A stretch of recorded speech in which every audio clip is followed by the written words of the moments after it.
do yourself a favor. You gotta have a plan. The behavior that we're seeing with this housing market suggests that a bubble might be brewing and that it will eventually pop. If you don't have a plan, you're really planning to fail. This is not going away. It's going to get worse.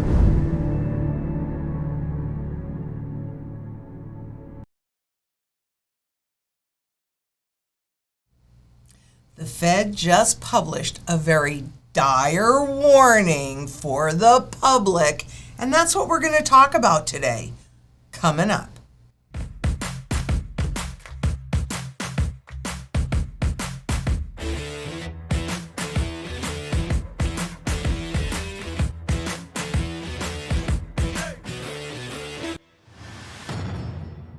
I'm Lynette Zang, Chief Market Analyst here at ITM Trading, a full-service physical gold and silver dealer.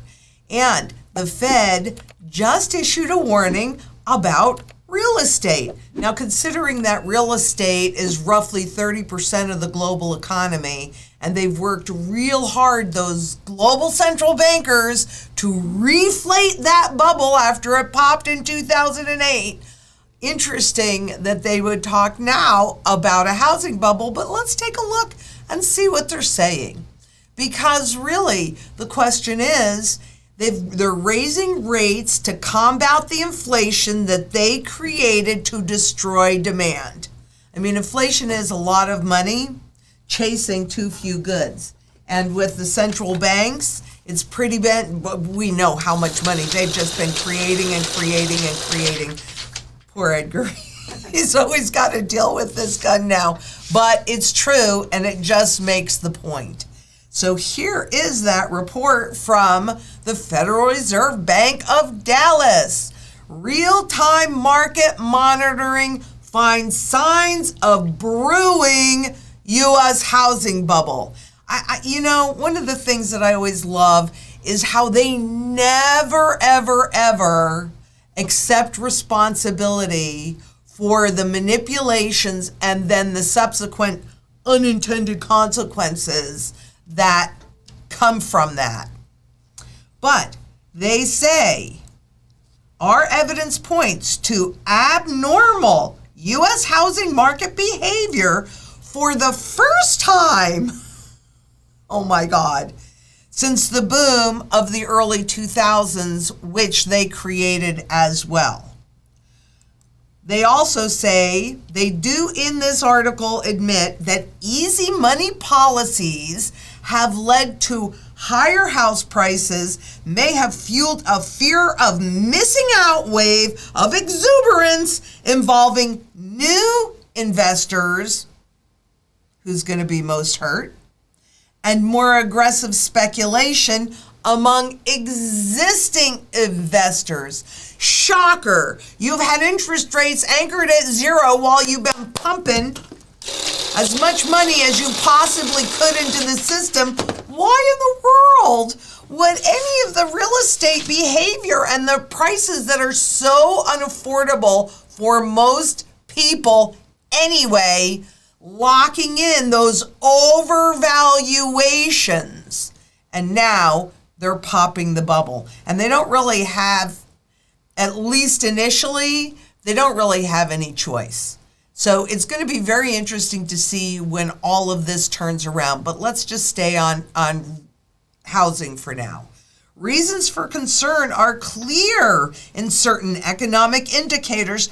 The price to rent ratio, shocker, and the price to income ratio, also big shocker.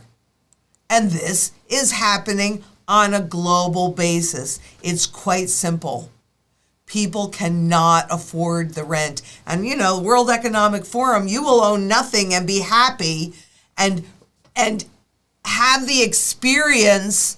Well, if you don't own your home, even if you have a mortgage, as long as it's a fixed rate mortgage, you know what those mortgage payments are going to be every month, month after month. But when you're renting, yeah, that's a different deal. And guess what? If you own nothing, well, that means you're renting everything. That doesn't work very well. The U.S. is not alone in experiencing this housing market. I mean, this is such new news, isn't it? I mean, what are they talking about? A bubble. You can tell. It annoys me so much when they come out way after the fact and they go, oops, we might have a little bubble here. Okay, let's take a look at that a little bit on a global basis. This is back in 1979, and there's 2008. You think all of this money printing with interest rates down at zero might have possibly? No, that could not have nearly led to a housing bubble. Additionally, we've had a lot of new entrants into this market. So when they're talking about speculation, we certainly know that a lot of what's happening in real estate, well, you know, big corporations can borrow money for almost zero. Now that is changing now, but basically since 2008 at zero, anchored at zero. And then what's happening with them? Well, then they build these behemoths, they build this real estate, and either they lease it out, well, actually, they may lease it out and generate income, but they take any of the debt and they securitize it. In other words, turn it into a financial product and sell it to you for your, I don't know, where would you, oh, how about your retirement plan? We're going to be talking about that next week, by the way, because we got to talk about what's going on there. But here it begins. Do you remember a while ago, and I've mentioned this a number of times, that one of the goals was to have all assets held on a token, and then broken down into little itty bitty pieces so that it was easy to spend. Okay, well, here's the forerunner of it. There is now a credit card, and if you don't make a payment, you miss a payment, well, that's okay. They'll just pull it from your home equity. Good. Now, for those that do actually own their own home, they can use the equity in it. Of course, it has to be high, like we've just seen.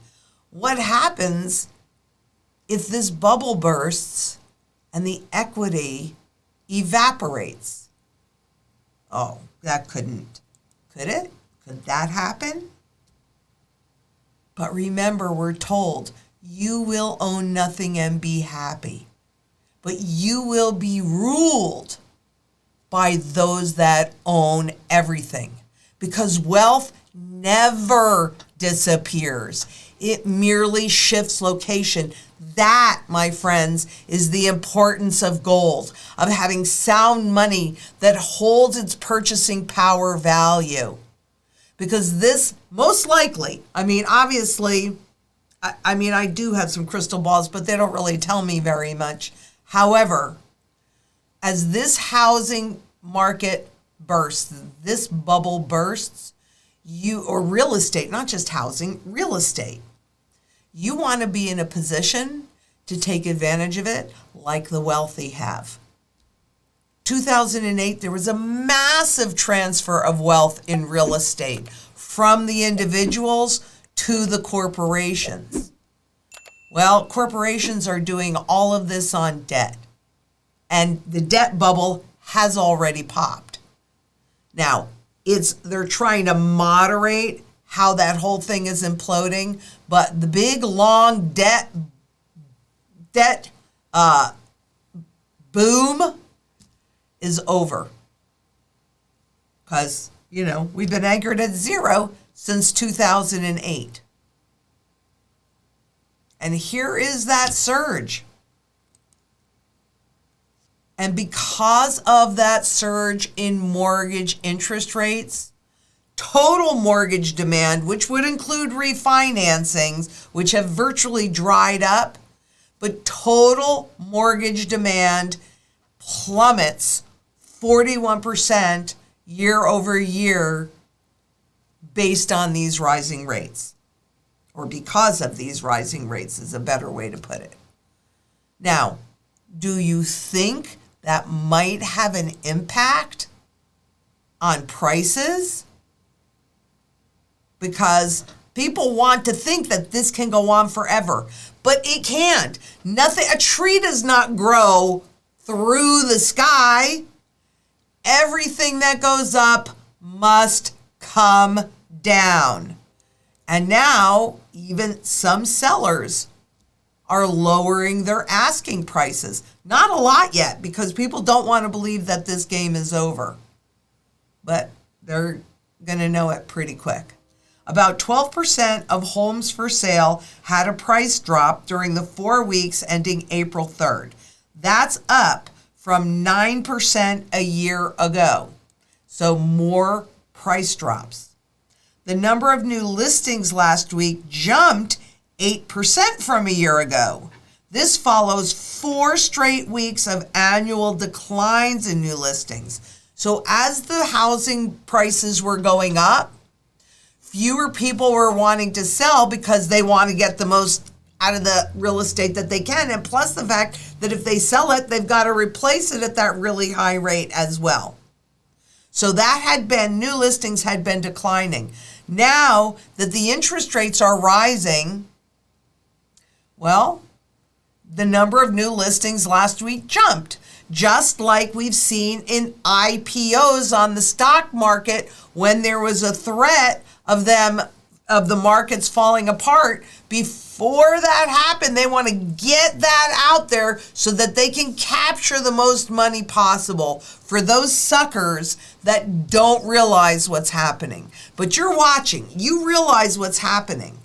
I don't hate real estate, but I do hate it at these price levels. You got to have a place to live, but you don't have to speculate in it. You'll be able to buy it a whole lot cheaper. Buyers are sweating because the average rate on the 30-year fixed mortgage surpassed 5%. So as these interest rates go up, so do your mortgage payments. And if the mortgage, that's a big reason why we could see real estate prices going up with interest and debt, and lots of debt issued with interest rates anchored at 0. Because you weren't having to pay that interest, that hefty interest. But that's changed. My first house, I'll never forget it. See, I got married in so long ago, it's hard for me to remember. But I got married, I think in 77, and we bought our first house in, I want to say 79 or 80, and it was 12%. Okay, that's going to inhibit the rise in prices on real estate as interest rates go up. And the problem is pessimism. If consumer pessimism toward home buying conditions continues, the recent mortgage rate increases are sustained, then we expect to see an even greater cooling of the housing market than previously forecast. From Fannie Mae. So for those people that were wondering, that were thinking about selling, if you haven't done it already, you might want to consider doing it now before the general public realizes what's happening. That sounds awful. And it really does. And I hate that. But you know what's going on. It's all about educated choices. And I want to show you, because in China, just this big, huge boom, then boom, the government clamped down on mortgages and on real estate because they wanted to try and control what was happening. And what they did was they created this huge slump. And I'd like to point out easing measures. So now they've done it about face, but easing measures have failed to arrest a decline in sales. Do they think that we are just these puppets and they go boop and you're going to move this way and boop, you're going to move the other way? Because that works for a while. It's called perception management. But at some point, it doesn't work anymore. And we are at that point. I believe that we are at the point where it simply isn't going to work anymore. And policy errors are hard to reverse when they're this big. And as you know, is the Fed making policy errors? Many believe so, and I'm one of them. And here's another big thing, and you need to be aware of this. These are the mortgage-backed securities that the Federal Reserve has bought, and I'd like you to notice that that buying started in 2009 to reflate that burst bubble. And now they're talking about reversing it and allowing that balance sheet to run off. It's not going to have any big effect. Fed officials to take cleaver to balance sheet. Many back big rate hikes. Can they do it? No, they can't. Do they have to do it? Yes, they do. Do you see the circumstance? All this time I've been saying they're between a rock and a hard place. And, and here's the thing. Can they tamp down this inflation? In my opinion, no. In my opinion, even though I don't have all of the technical confirmation, the inflation genie is out of the bottle. People are losing confidence in those controlling it. So the central banks and the governments. And I'm sure we've started the hyperinflation. I hope I'm wrong, but I don't think I am. But I hope I am. I honestly do. Because this was the air in that bubble, and now they're talking about letting the air out of that bubble. Big time. A policy rule for every segment of the population. We don't have one for every industry. We have one. It's called the interest rate, the Fed funds rate. That's really it. So it's a very brute force kind of hammer that we use on the economy. And of course, when you kind of have to use a brute force tool, sometimes there's some collateral damage that happens.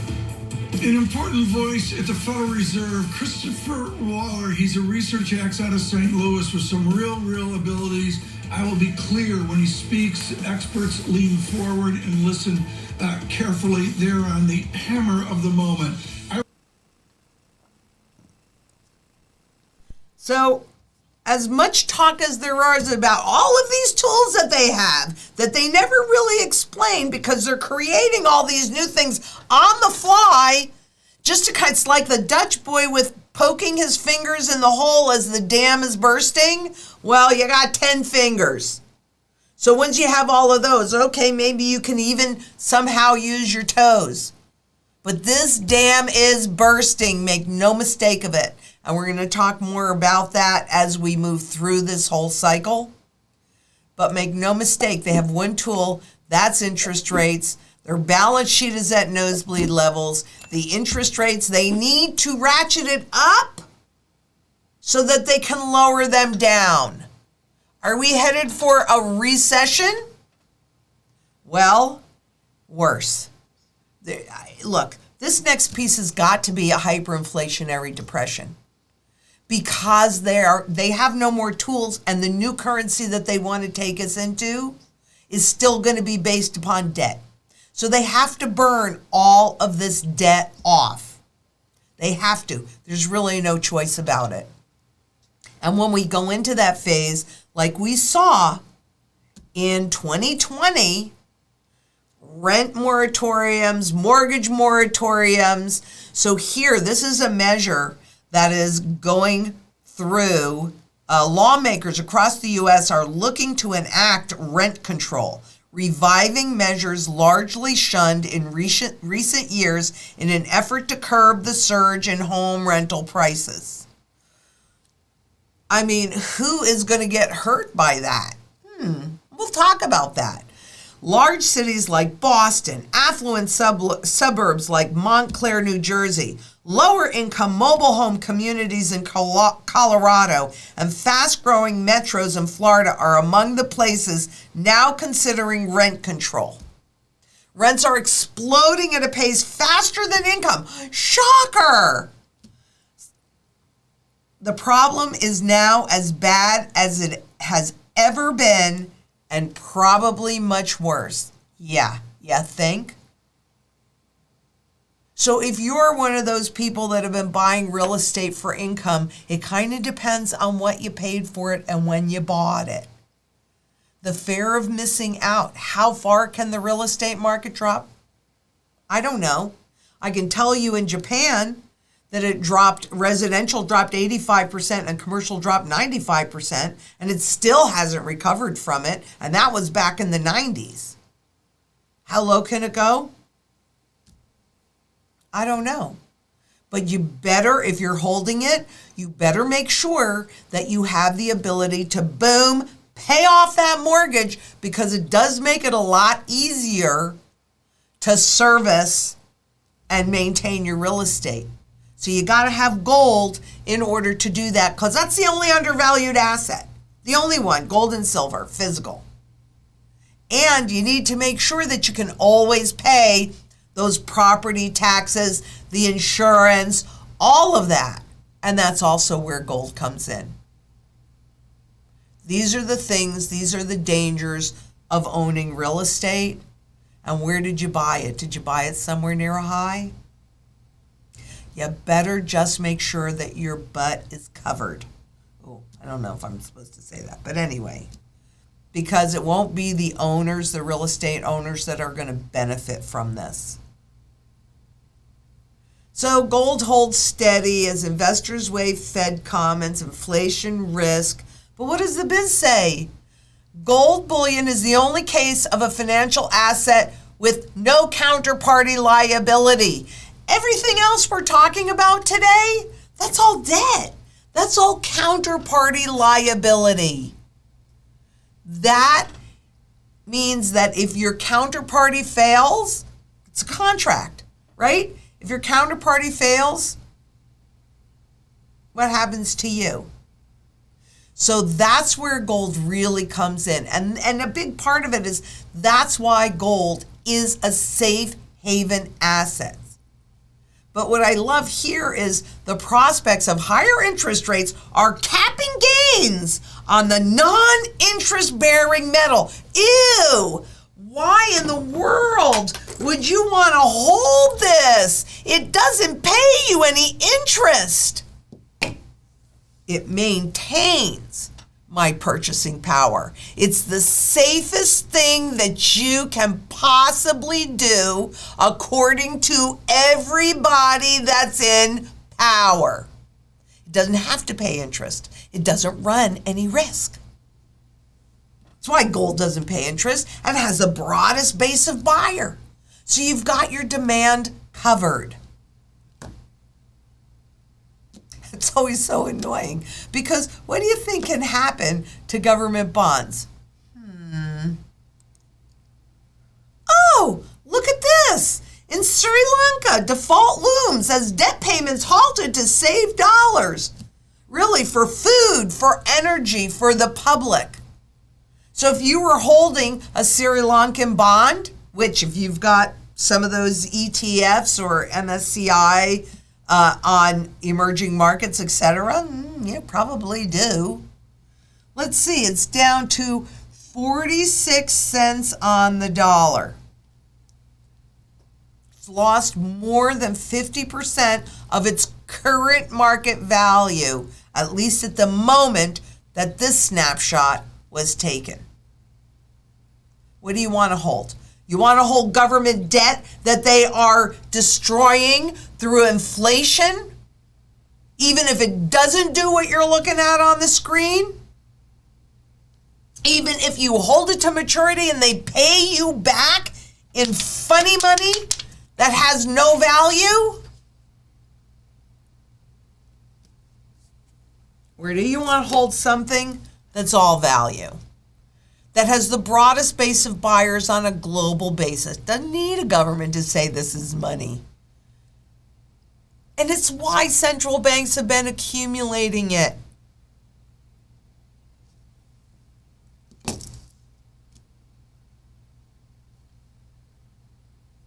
I think that we're more than between a rock and a hard place. We are in a position that is untenable.